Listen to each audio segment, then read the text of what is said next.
अंधेरों में घूमती। दोस्तों, अगर अभी तक आपने गुली बुली और सिल्वर प्ले बटन का पार्ट 1 पार्ट 2 नहीं देखा है तो पहले आप जाकर उसे देख लीजिए, नहीं तो आपको ये स्टोरी पूरी तरीके से समझ में नहीं आएगी। वीडियो की लिंक डिस्क्रिप्शन में और आई बटन में आपको जरूर मिल जाएगी। खूनी बाबा अपनी पूरी ताकत से प्ले बटन पर अपनी शक्ति को मारता है, लेकिन प्ले बटन तो जल जाता है। ये देखकर खूनी बाबा बहुत ही ज्यादा गुस्से में आ जाता है। कहाँ है वो प्ले बटन? खूनी बाबा अपनी शक्तियों से एक पोर्टल बनाता है और देखता है कि वो प्ले बटन एक गुफा के अंदर रखा हुआ है और इस प्ले बटन की रखवाली तो गुरुजी ही कर रहे हैं। मिस्टर मीट बोला, खूनी बाबा अब कैसे मिलेगा प्ले बटन? ये तो आपके गुरुजी हैं। खूनी बाबा बोला, अब मैं जाऊंगा ये प्ले बटन लाने, कुछ पुराना हिसाब भी बाकी है गुरुजी के पास। खूनी बाबा अकेले पहुंच जाता है गुफा के बाहर जहां रखा हुआ है वो प्ले बटन।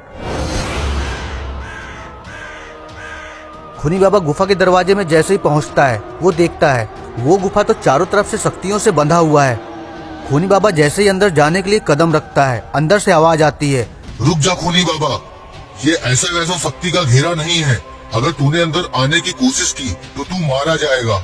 इससे अच्छा है तू वापस चला जाए यहाँ से। खूनी बाबा पीछे हट जाता है और वो देखता है सामने आ जाते हैं गुरुजी। खूनी बाबा बोला, बहुत दिनों बाद देखा गुरुजी मैंने आपको। मैं बस आपके लिए ही आया हूँ। मैं अब सुधर चुका हूँ, मुझे अपनी सारी गलतियों का एहसास हो चुका है। मैं बस एक बार आपके कदमों को छू कर जाना चाहता हूँ और बहुत दूर हमेशा हमेशा के लिए चला जाऊंगा। इतना बोलकर खूनी बाबा रोने लगता है।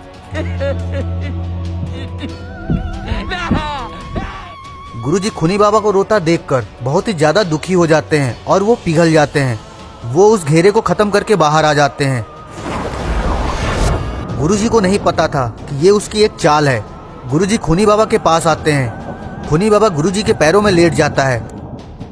गुरुजी खूनी बाबा को उठाने के लिए जैसे झुकते हैं, खूनी बाबा अपनी तलवार गुरुजी के अंदर डाल देता है। गुरुजी की चीख निकल जाती है। तूने मुझे धोखा दिया, जा तुझे मैं श्राप देता हूँ। तू जिन काली शक्तियों के वश में है वही काली शक्तियाँ तुझे खत्म कर देंगी। गुरुजी उस गुफा को अपनी शक्तियों से बांधने की कोशिश करने लगते हैं, लेकिन खूनी बाबा गुरुजी का सर ही उड़ा देता है। बेचारे गुरुजी तो मारे गए। गुरुजी को मारने के बाद खूनी बाबा जोर जोर से हंसने लगता है।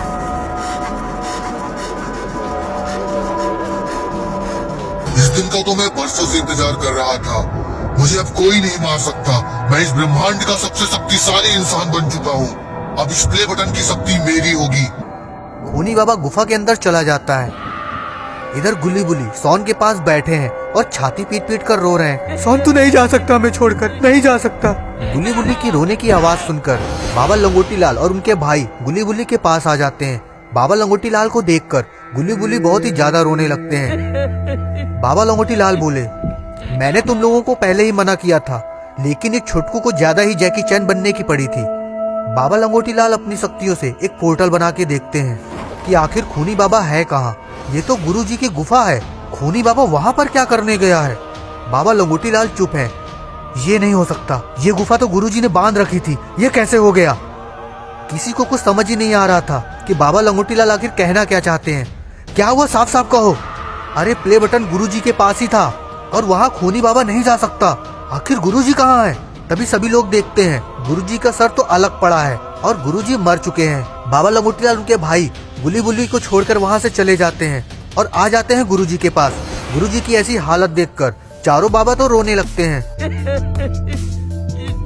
खूनी बाबा, तू भले ही हमारा भाई है, लेकिन अब तुझे हमेशा हमेशा के लिए खत्म होना पड़ेगा। तुझे सिर्फ इसलिए छोड़ देते थे कि तू कभी न कभी सुधर जाएगा, लेकिन अब तू नहीं बचेगा। लाओ बाबा एक पोर्टल बनाते हैं और देखते हैं कि खूनी बाबा आखिर है कहाँ पर। वो लोग देखते हैं कि खूनी बाबा प्ले बटन लेकर पहुँच चुका है अपने ठिकाने पर। बाबा लंगोटी लाल बोलते हैं, हमें जल्दी खूनी बाबा से वो प्ले बटन हासिल करना होगा और खूनी बाबा का किस्सा हमेशा हमेशा के लिए खत्म करना होगा। बाबा लंगोटी लाल और उनके भाई गुरुजी के पास से निकल जाते हैं खूनी बाबा के पास जाने के लिए। इधर खूनी बाबा असली प्ले बटन पाकर बहुत ही ज्यादा खुश है। मिस्टर मीट बोला, खूनी बाबा, अब आपको कोई नहीं हरा सकता, अब आप शक्तिशाली हो चुके हो। मिस्टर मीट की बात सुनकर इविल लन भी बोली, लेकिन खूनी बाबा, आपने अपने गुरुजी को मार दिया है और इसका बदला लेने आपके चारों भाई जरूर यहाँ आएंगे। इविल लन की बात सुनकर खूनी बाबा जोर जोर से हंसने लगता है और वो बोला, तुम ये शायद भूल चुकी हो, अब ये प्ले बटन मेरे पास है और अब इसकी सारी शक्ति मेरे पास होगी। तुम वो बाबा लंगोटी लाल क्या कोई भी नहीं मार सकता मुझे। खूनी बाबा, मुझे एक बात समझ में नहीं आ रही कि आखिर इस प्ले बटन में इतनी शक्तियाँ क्यों है? आखिर इसके अंदर ऐसा क्या है जो इतना शक्तिशाली है? खूनी बाबा बोला, इसको जानने के लिए आज से 200 साल पीछे जाना होगा। मैं और मेरे चारों भाई घर के बाहर छुपन छुपाई खेल रहे थे। तभी वहाँ पर एक कबाड़ी वाला जा रहा था।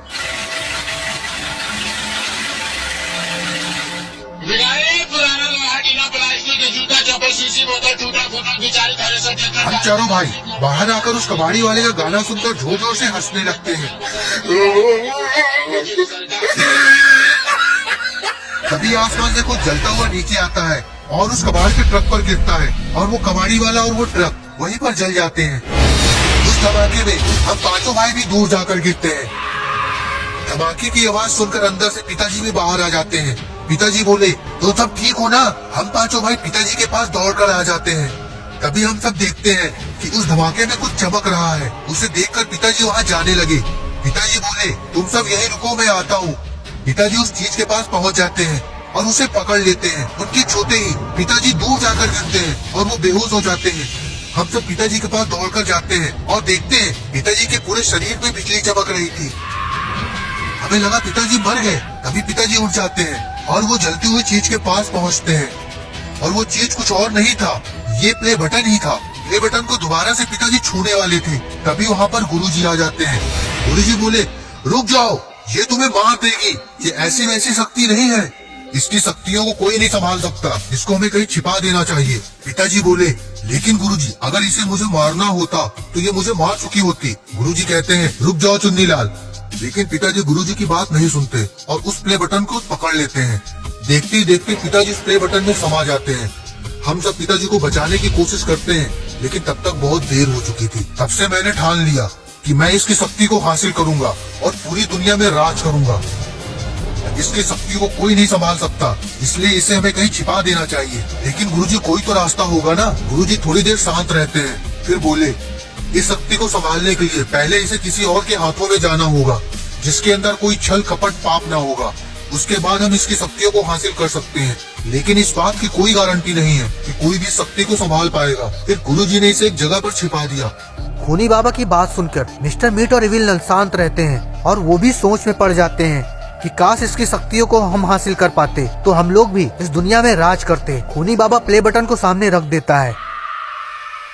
अब मैं इस दुनिया का सबसे शक्तिशाली इंसान बन जाऊंगा। इतने भी जल्दी क्या है खूनी बाबा? अरे ये तो बाबा लंगोटीलाल और उनके भाई हैं। खूनी बाबा, इविल नन और मिस्टर मीट मुड़ के उन्हें देखने लगते हैं। लेकिन दोस्तों, आखिर स्टॉर्म बाबा कहाँ है? बहुत देर कर दी बाबा लंगोटीलाल। नहीं, मैं बिल्कुल सही टाइम पर आया हूँ। दोस्तों, आपको भी कुछ दिखा? कोई वो प्ले बटन लेकर गायब हो गया।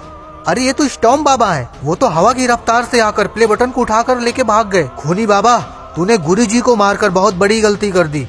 अब कोई नहीं बचा पाएगा तुझे।